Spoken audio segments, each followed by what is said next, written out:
선생님이 오늘은 시작하기에 앞서서 하고 싶은 말이 좀 있어서 오늘은 선생님이 이렇게 얘기를 하는데 마스크도 꼈어요. 선생님은 코로나를 예방하기 위해서 마스크를 써도 멋지죠. 관심을 가지면 선생님 좀 좋겠어요. 그러면 얼굴은 치우고 아, 다른 곳으로 보내고 수업을 강의를 시작합니다. 선생님 시작하기 전에 좀 하고 싶은 말이 있어서 그래요. 정리 노트 이제 이건 다른 친구들의 정리 노트인데요.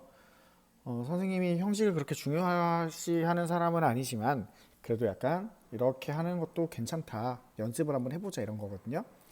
정리 노트는 형식을 지켜서 하는 것이 좋기도 해요. 그리고 선생님 자료를 일부러 선생님 좀 학기 초라서 쉽게 하려고 자료 글자를 많이 써주는데 선생님 자료 그대로 따라 쓰는 것보다는 선생님 강의를 들으면서 여러분이 이해하기 쉬운 자신만의 문장으로 얘기하는 게 제일 좋아요. 선생님 어려운 말을 하기도 하니까 쉽게 내가 봐도 이해할 수 있도록 이렇게 써주는 게 제일 좋고요. 모든 말을 다 따라 쓰는 건 별로 안 좋지 않아요. 그리고 꼭 더 알고 싶거나 질문이 있다면 생각을 꼭 써줘야 합니다. 선생님 강의만 그대로 듣고 따라하는 사람은 그대로 듣고 따라하기보다는 자기 말로 바꾸는 게 제일 좋거든요. 친구도 완벽하다는 건 아니지만 이런 것도 있다 좀 알려주고 싶어요. 먼저 단원을 이 단원명을 써주고 우리나라의 정치 발전이거든요. 정치 발전을 꼭 써주고 이번에는 세 번째 시간이니까 3 이렇게 쓰고 날짜도 써주면 좋고요.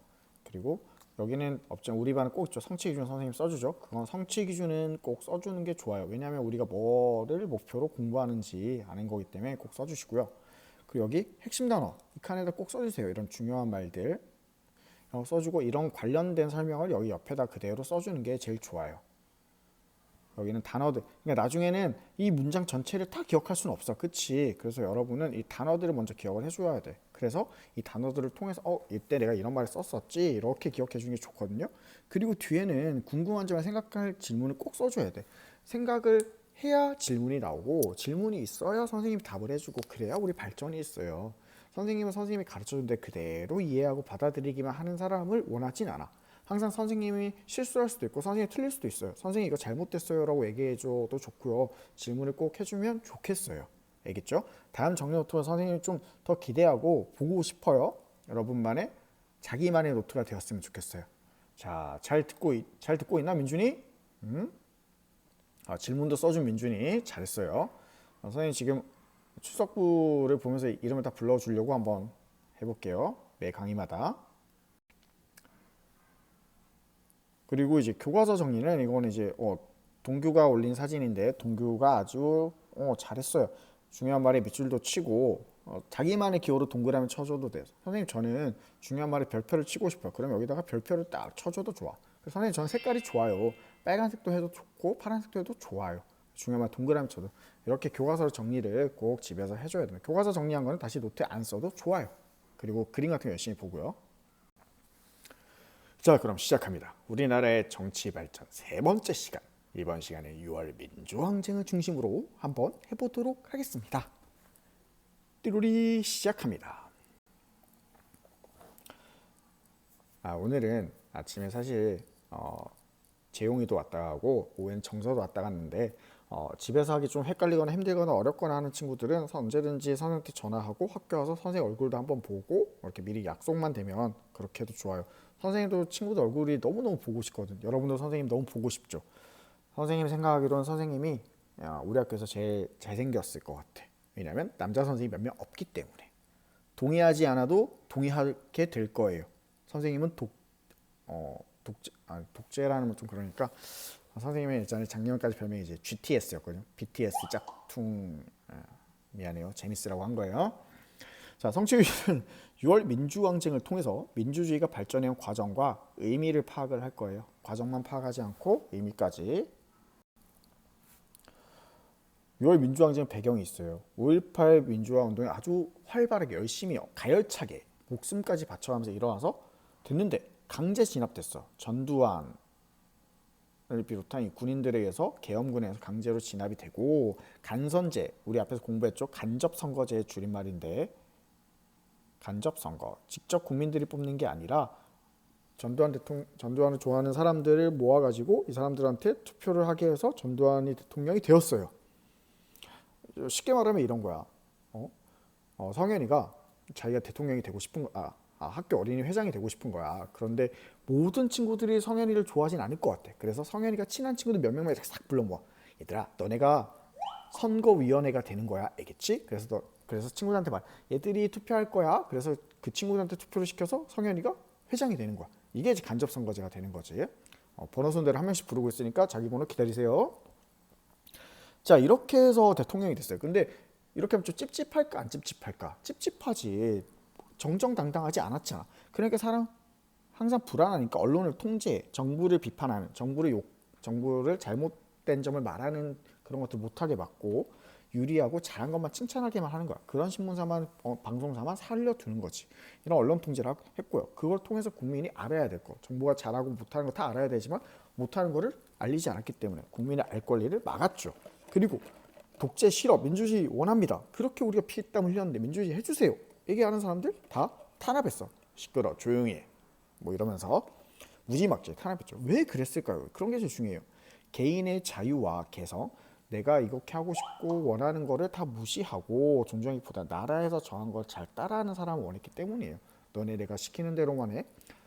하면 이렇게. 선생님도 그래요. 선생님도 여러분의 자유와 개성을 존중하고 하는 게 사실 좀 힘들어. 근데 사실은 선생님이 정한 것만 해주면 되게 편하고 말만 잘 들으면 좋긴 한데 그런 사람은 창의적이고 개성도 없어지기 때문에 선생님도 얘들을 강조해요.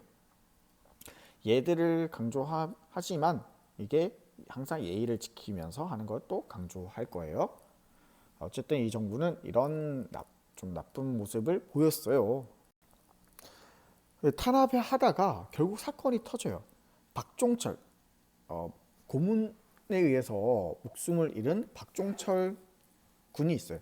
이 박종철 님은 그때 서울대학교 학생이셨는데 다른 사람은 어떻게 잡는다고 이게 뭐 증인 이런 걸로 좀 참고인 조사하자 이렇게 따라가가지고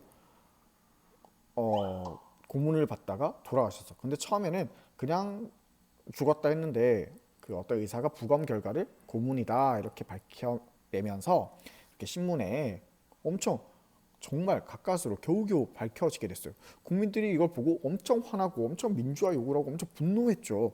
고문하지 말라고 완전 이렇게 난리를 이렇게 집회를 시위를 했는데 그렇게 화가 났는데 그래서 1987년 6월 10일 날 원래 대규모 집회가 예정되어 있었거든요. 그런데 이 하루 전날 6월 9일 날 연세대 앞에서도 시위가 있었는데 연세대 앞에서 시위하다가 이 신문기사는 박종철 님 신문기사고 여기는 이제 연세대학교 학생 이한열 님께서 시위하다가 경찰이 쏜 최루탄, 네? 그 매운 가스랑 그런 최루탄 머리에 빡 정확하게 맞아가지고 돌아가시게 됐어요. 이 사건을 보고 이제 국민들은 완전 엄청나게 분노하게 되고 그게 이제 전국적 시위로 펼쳐지게 됐죠. 그래가지고 엄청 전국적으로 다 시위를 했어요. 국민들이 원했던 건 대통령 직선제, 직접 선거. 우리가 직접 대통령을 뽑고 싶어요. 라고 하는 직접 선거제를 강력하게 주장을 했고요. 그리고 민주화, 우리 국민이 주인인 나라가 되었으면 좋겠어요. 라고 했어요. 하지만 정부는 아니야. 아니야, 싫어. 싫어. 이름은 호헌이야. 헌법을 지키겠다는 거야. 그러니까 간접선거제를 지키고 지금까지 있었던 헌법을 지키겠다 말은 좋아 보이지만 싫어요 이거야. 아니야 이거야. 쉽게 말하면. 너네 많이 하는 거지. 아니야, yes, no 뭐 이렇게 하지. 이런 나쁜 말을. 그러면서 전국적 시위가 일어났어요. 와, 이거 너무한다 이러면서 시위가 일어났거든요. 그러니까 완전 엄청 핫하게 완전 난리가 나니까 정부에서도 드디어 안 되겠다, 이건 안 되겠다 해서 6월 29일 날 6.29 민주화 선언이라는 걸 해요. 여러분 대통령은 이제 직선제, 여러분 직접 뽑는 걸로 하고 언론 기본법을 폐지하고 1988년도에 평화적인 정부를 넘겨주겠습니다라는 소리를 했는데 실질적으로 알고 보니까 직선제 빼고는 다 그냥 별로 쓸데없는 그냥 겉으로만 뭔가 크게 해주는 척 했지만 별로 의미가 없었다는 거지. 하지만 이제 직선제 하나는 크게 얻었다는 그런 것도 있어요. 이 6월 민주항쟁의 의미를 살펴보면 이 시민들의 민주화 강력한 의지를 또 한 번 봤지. 4.19 혁명을 지나서 5.18 민주화 운동을 뒤로 하고 6월 민주항쟁 정말 이제 민주화 운동의 꽃이라고도 할 수 있죠. 정말 많은 시민들이 거리로 나왔고 분노했어요. 그리고 수많은 희생에도 포기하지 않았고 엄청나게 결국은 그 피해 대가로 대통령이 직선제로 바뀌게 되었죠. 우리나라는 처음에는 이제 이승만 대통령 이때부터는 직선제였다가 그 다음에 그 유신헌법으로 이제 간접선거제가 됐다가 겨우 다시 이렇게 87년도부터 직접 선거제로 바뀌게 되었죠. 이게 대통령을 직접 뽑게 되면 어떻게 되냐? 독재를 대통령 마음대로 할 수 없게 되죠. 그래서 이걸 막을 수도 있고, 게다가 대통령이 되어도 내가 최고야가 아니고 결국 나도 누군가의 투표로 의해서 뽑힌 거기 때문에 항상 이 사람들의 눈치를 보게 되고 이 사람들을 위해서 정치를 해야 된다라고 생각을 하게 된다라는 이런.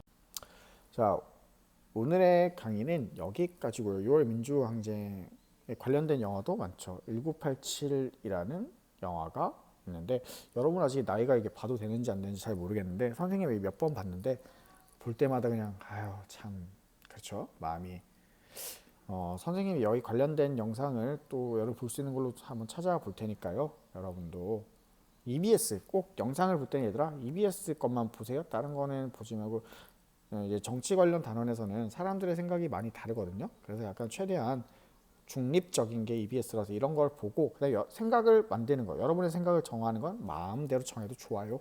알겠죠? 그러면 이 강의를 잘 듣고 정리 노트 잘해서 선생님 댓글로 올리세요 할 때 꼭 그날 해주세요. 그리고 퀴즈도 잘 풀어주세요. 그럼 다음 강의 때 만납시다. 다음 강의 때는 은혁이부터 이름을 불러주면 되겠네. 얘들아 안녕.